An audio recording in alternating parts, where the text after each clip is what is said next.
Welcome to JH. I decided to give Scott's Easy Seed Patch and Repair a shot, and honestly, the sheer simplicity was the first thing that hit me. You just sprinkle it on those depressing bare spots and add water. Apparently, doing three things at once is too much work for us modern humans. So this combines seed, fertilizer, and mulch into one lazy-friendly mix. Within a few days, actual green shoots started popping up. Of course, this only happens if you remember to water it regularly, because, surprisingly, plants still need hydration to survive. Keeping the soil damp gave me the fleeting confidence that I could actually fix my lawn without it turning into a grueling, weekend-long saga. What really impressed me was that the mixture stayed exactly where I put it, even on slopes or when it rained, thanks to a tassifier that keeps everything locked down.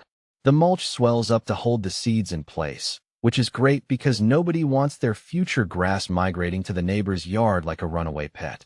Over a few weeks, the new growth blended perfectly with the rest of the lawn in both sun and shade.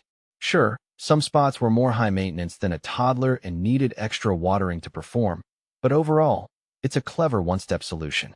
It actually works, provided you have the basic discipline to follow a care routine, which I realize might be a big ask for some of you.